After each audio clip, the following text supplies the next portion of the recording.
Hello students, now we are going to discuss the chapter 1. The topic is electrostatics. The name of the unit is electrostatic and it is the first chapter of class 12th and the name of chapter electric charge and field. So first of all we must know what is the meaning of electrostatics. What is the electrostatics? Electrostatic क्या होता है? What is the electrostatic? Remember that it is the branch of physics. It is the branch of physics in which we deals about the properties of charge when it is at rest.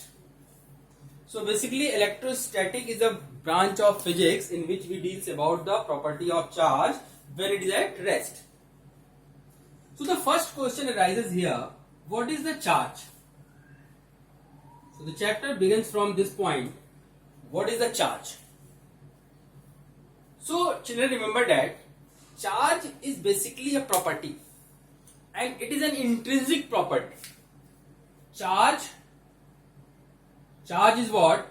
Charge is intrinsic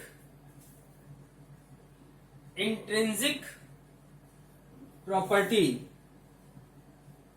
Intrinsic means what? Intrinsic means inbuilt, natural. Charge is intrinsic property of material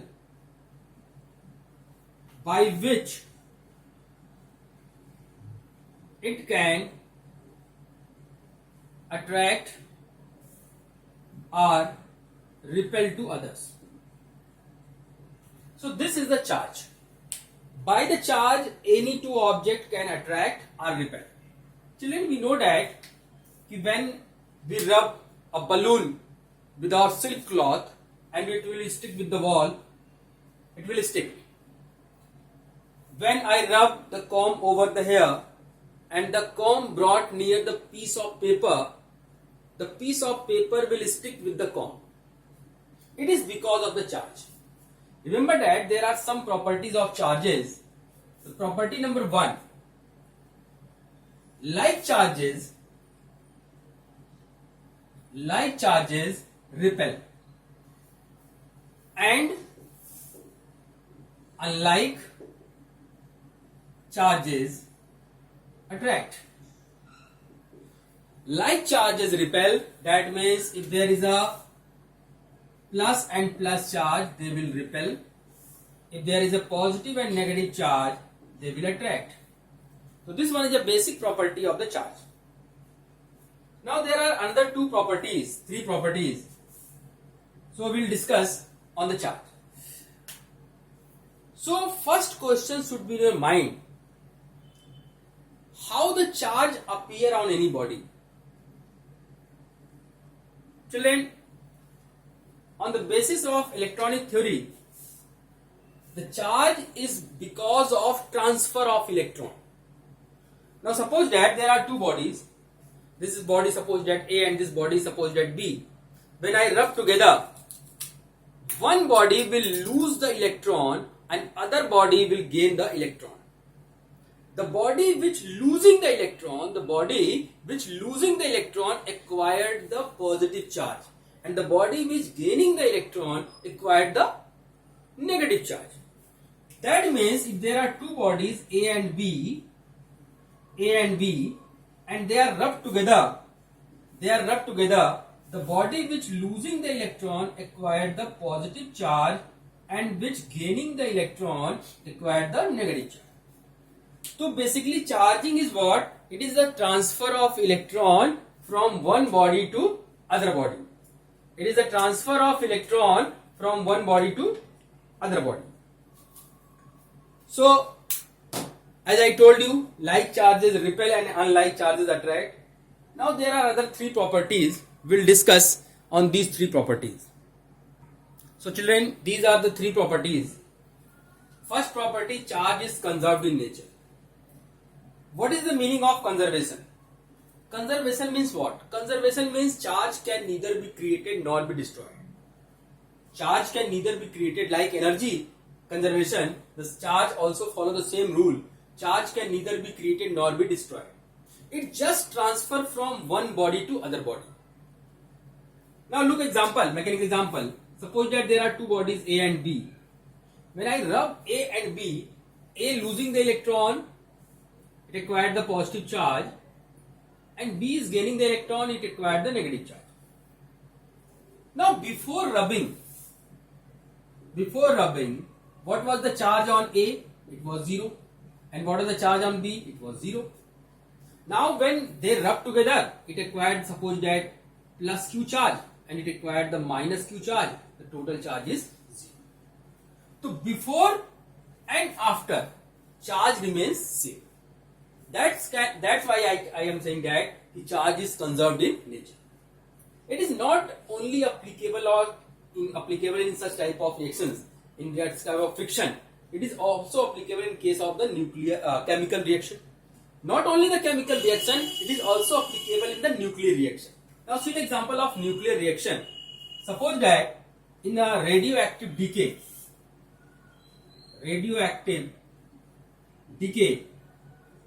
92 uranium-238, it is a radioactive substance. When it emits an alpha particle, it is called as the alpha decay. Uranium is converted into thorium. And there is a emission of helium. Now children, look here. Is the charge is conserved in this nuclear reaction? This is a nuclear reaction. Before decay, the number of protons was 92. That means the charge was 92 electron. And after reaction, total charge remains same. That means before reaction and after reaction, charge remains same. That's why I am saying that the charge is conserved in nuclear reaction. Now there is also another example. It is known as the pair production. Gamma rays. It is not a particle. It is electrically neutral. It is converted into electron and positron. Now see this example. Gamma rays, in the case of gamma, when it is split into electron and positron, total charge was 0. Now it again 0. Before reaction and after reaction, charge is 0. That's why I am saying that in the case of pair production, it is the charge is conserved in nature. Now see the another example. Pair annihilation.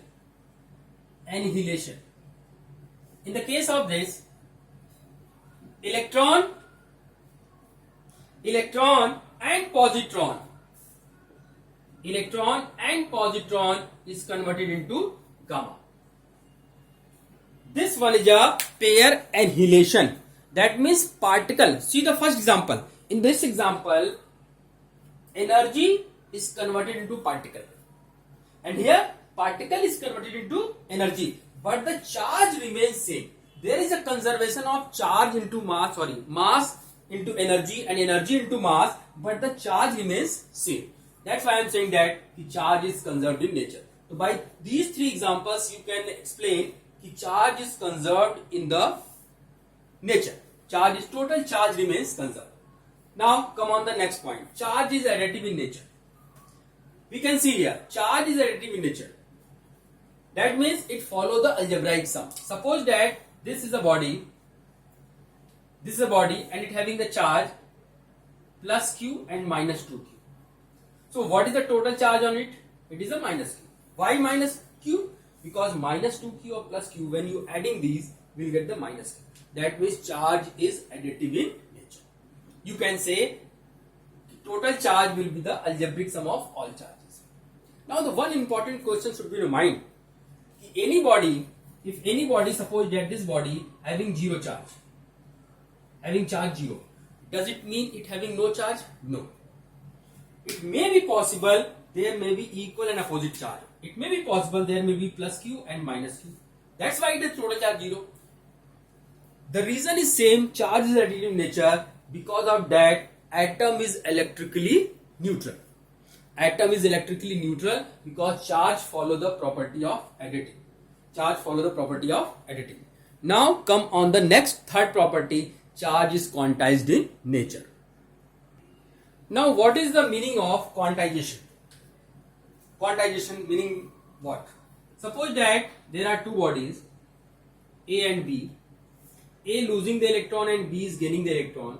So as I know, it acquired the positive charge and it acquired the negative charge. Children, is it possible the body A will lose 2.25 electrons? Is it possible the body A will lose the 2.25 electron or body B gaining the 2.25 electron? It is not possible. It is not possible. Never. Charge always transfer in the form of electron and electron always in the form of whole number. It always transfer one body to other body in the form of whole number. Suppose that this body A losing the 10 electron, 20 electron, 100 electron, million of electron, billion of electron, any number that may always be whole number. But never it transfer from one body to other body in the form of this decimal number. This fraction number never possible. That's why charge is quantized in nature. Suppose that n electrons are transferred from this here. N electrons. That means charge on A will be plus Ne and charge on B will be minus Ne. And children, what is the E here? E is the elementary charge. Elementary charge, it is known as the elementary charge. Elementary charge. And what is the elementary? Elementary means fundamental, basic charge. And its value is fixed, 1.6 into 10 power minus 19 coulomb. The basic unit of charge is coulomb. That means charge on A will be plus Ne, where N is any number. It may be 1, 2, 3, and so on. Any number, any positive integer. Okay. And E is the elementary charge. So, charge is quantized in nature means charge always transfer from one body to other body, where charge occupied on any body is the integral multiple. Listen me. Integral multiple of elementary charge. N is the integral multiplier. Integral multiple of elementary charge. That's why I am saying that charge is quantized in nature. So now we are going to solve a numerical problem based on Q is equal to plus minus Ne. So our formula comes Q is equal to plus minus Ne. So I am going to solve a numerical problem based on Q is equal to plus minus Ne. Now children, the question is calculate total positive charge. Total positive charge in 635 gram of copper coin. That means you are having a copper coin whose mass is 635 gram. The atomic mass of the copper is 63.5. 63.5. Atomic mass is 29. Avogadro number 6.022, or you can say 23, 10 power 23, and electronic charge is this. So you need to find the total positive charge. So I request to you, solve it by pausing pause button, and then I will solve. Now look here. Before starting the numerical, we must know mole concept, because this question is related with the number of positive charge. So first of all, you need to find number of moles. How many moles? And the number of moles means given mass divided by atomic mass or molar mass. So given mass is 635 gram and this one is a 63.5. So what we get? It will be 10. It will be 10. So number of mole is 10. Children, now number of atoms, number of copper atoms. One atom has Avogadro number. One atom has Avogadro number. So what is the total number of atoms? 1 mole having Avogadro number. 1 mole having Avogadro number. So total number of atom is number of moles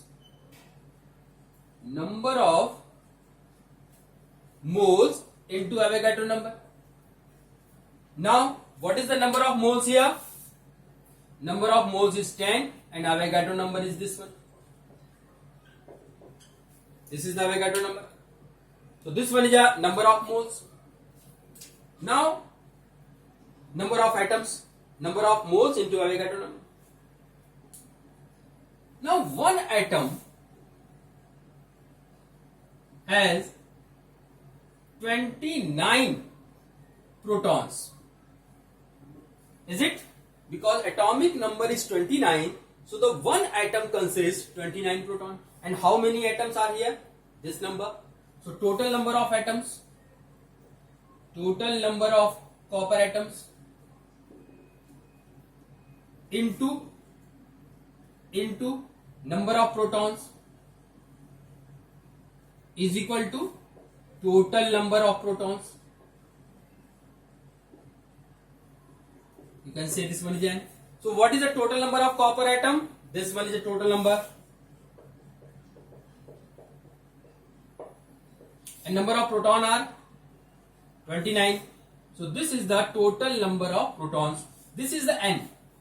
That means this n is the total number of positive charge, in that copper coin of 635 gram of copper. Now what is the formula? Q is equal to Ne. We are using the plus because the asking part is positive charge. So n is here 6.022 into 10 power 10 and 23 becomes 24. 29 into elementary charge. You solve it, you get the answer in Coulomb. So this one is an example by which you can calculate the total positive charge. Remember, if the question was total negative charge, the answer will be minus, because total proton and total electron in atom are equal. So this one is example for quantization of charge. Now the next topic, Coulomb's law.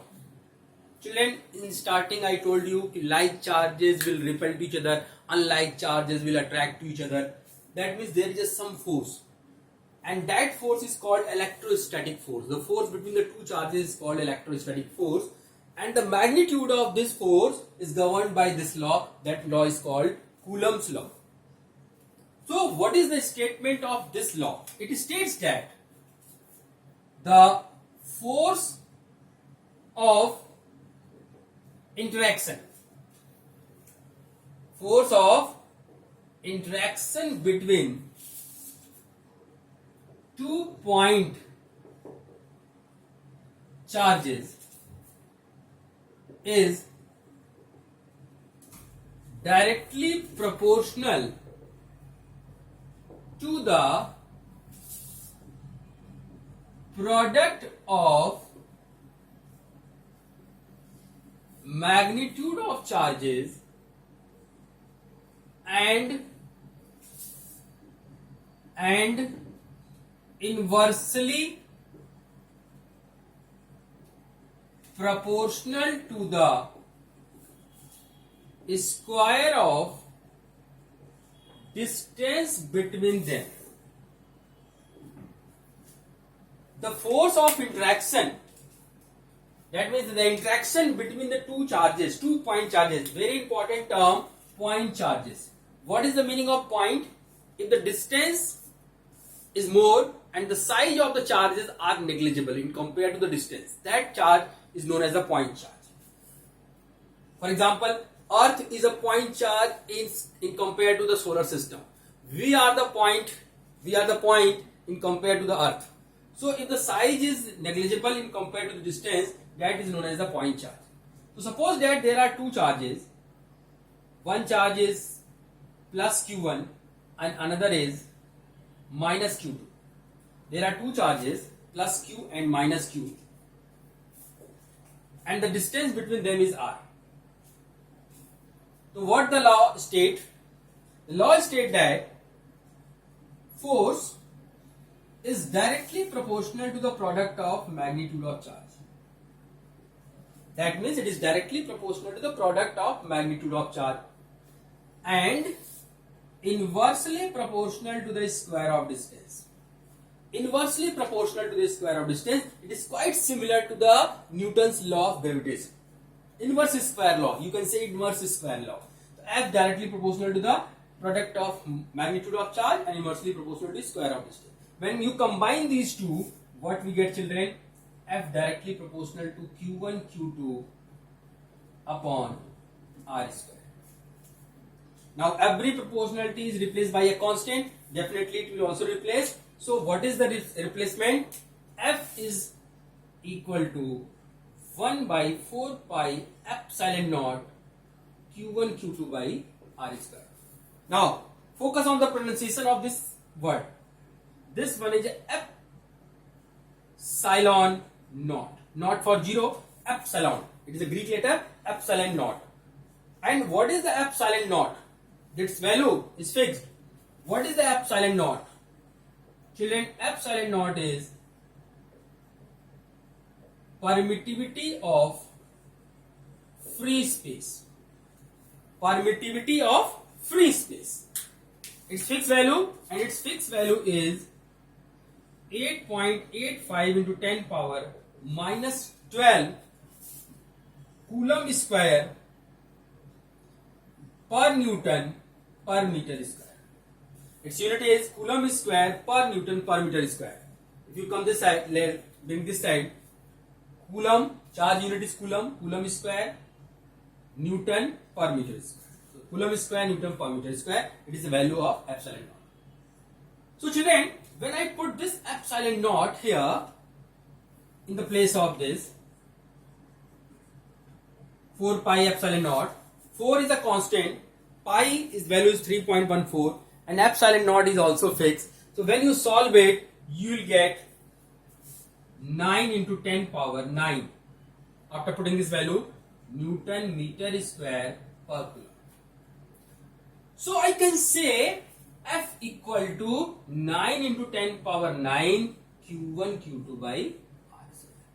This is the formula, but remember that this formula is applicable only when there is a vacuum between these two charges. That means if there is no medium between these two charges, then you can say this formula is applicable. So I write here F naught. Naught stands for vacuum or air. If there is air or vacuum, you need to apply this formula. Okay, children? Now, in the second sense, suppose that if any medium is placed between these two charges. Now, the word medium is what? The medium means a dielectric medium. It is very new word for you, dielectric. Dielectric medium. Now, what is a dielectric medium? Children, if I rub the pen over the hair, the pen acquired the positive charge and hair acquired the negative charge. This pen means plastic. This plastic acquired the positive charge and hair acquired the negative charge. But when I insert this pen in the electric board, we will get no shock, electric shock. Why? Because it is an insulator. So its point to be noted, this plastic can accumulate the charge but cannot flow the charge. That's why it is known as a dielectric. So dielectric means what? The medium which can accumulate the charge but cannot flow the charge. That is known as the dielectric. So basically these are the insulators. These are the insulators. So if I insert a dielectric medium in between these two. So children, there are a number of examples of dielectric medium.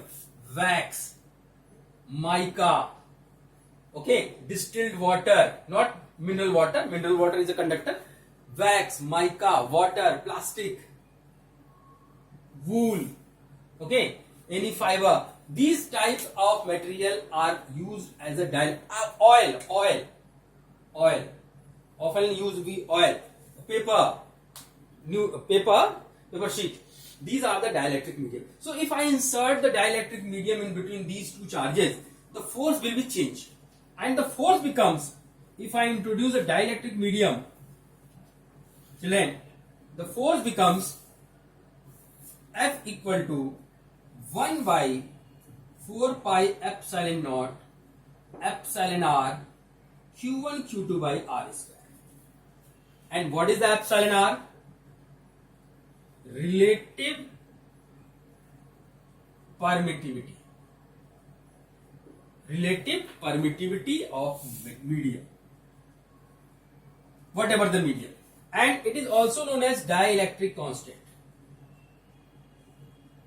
Dielectric constant and represented by capital K. Oftenly we use the capital K, dielectric constant.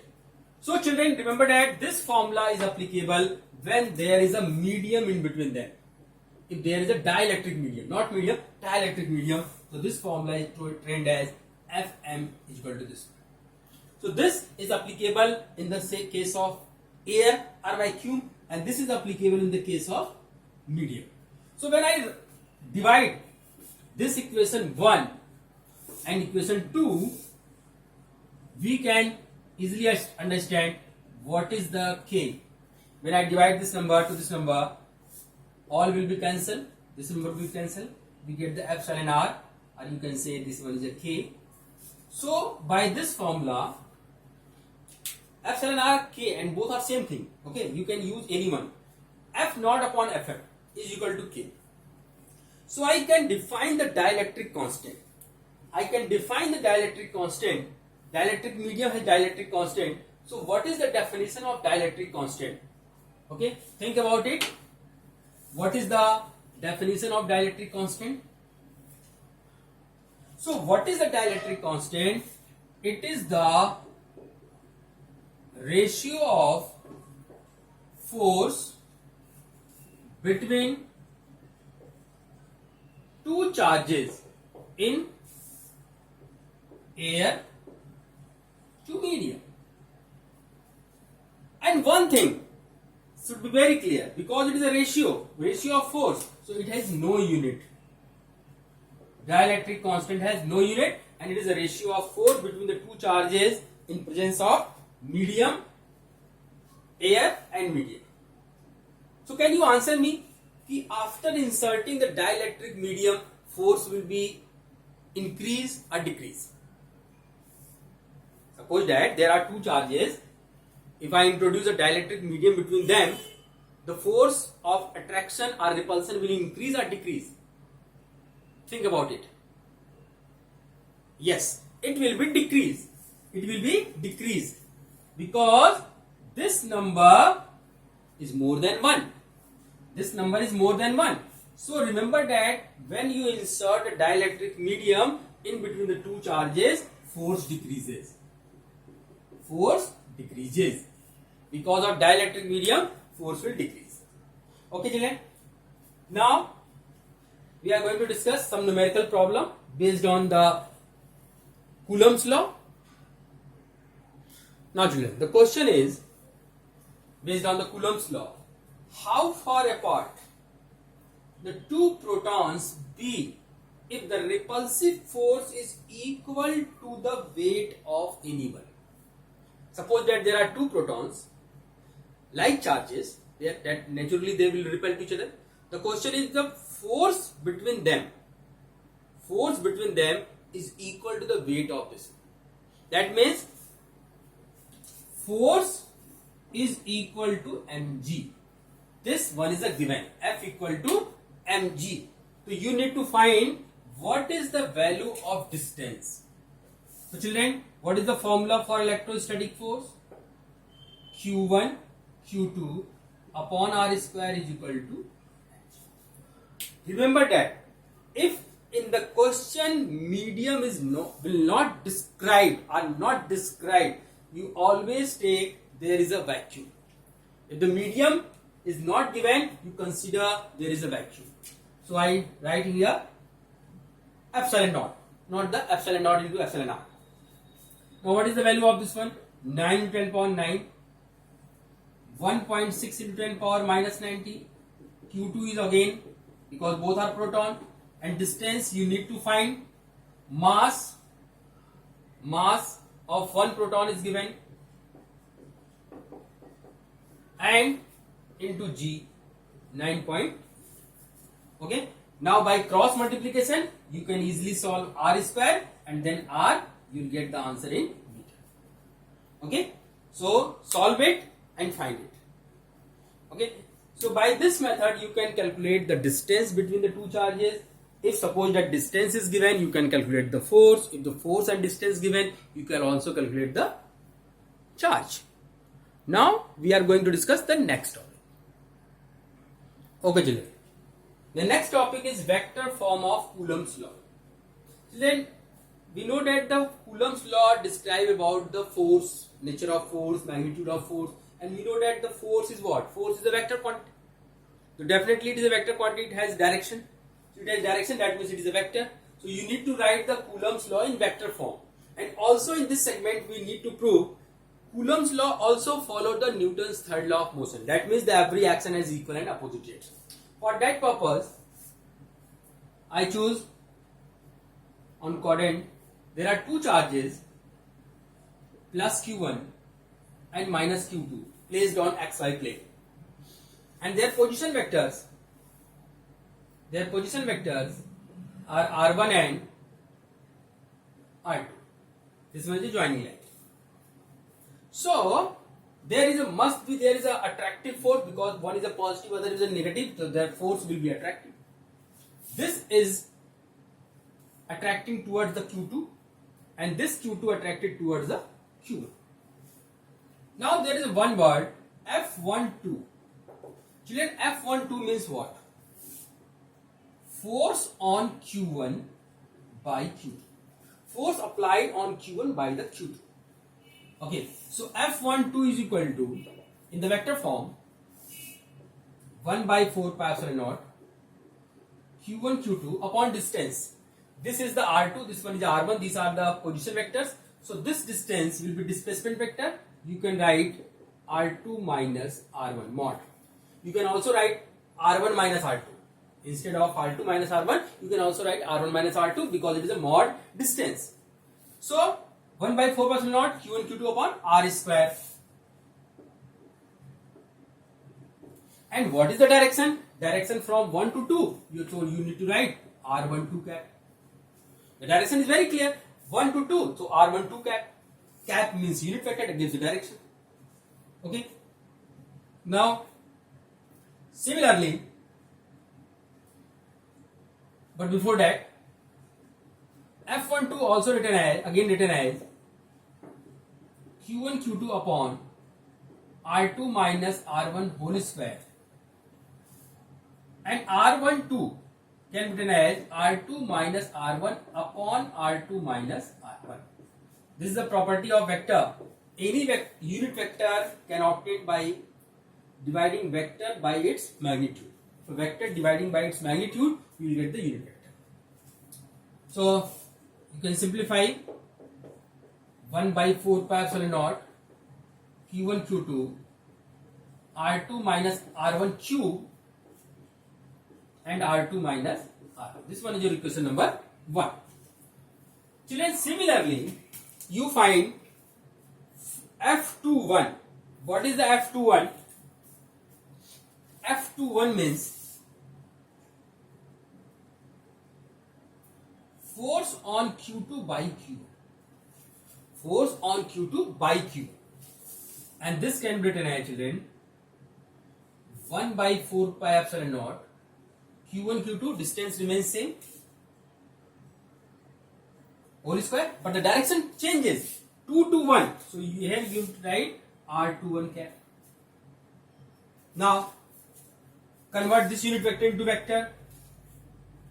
So F21 1 by 4 pi epsilon naught Q1 Q2 R2 minus R1 Q, and here R1 minus the same manner R1 minus R2. Here look here is the R2 minus R1 and here is R1 minus R2. So if I am comparing equation 1 and 2, what we get? F12 is equal to minus of F21. That means every action has equal and opposite reaction. So this one is a Newton's third law of motion, and these are the vector form. You can also write like this or this one, both are same. Okay, so this one is a vectors form of Coulomb's law. Okay, so this one is a lesson 1 in which we discuss property of charge, okay, and Coulomb's law, and numerical on Coulomb's law, and vector form of Coulomb's law. Okay, now in lesson 2 we will discuss some numerical problems based on the principle of superposition. We will discuss after that principle of superposition and electric field. Thank you.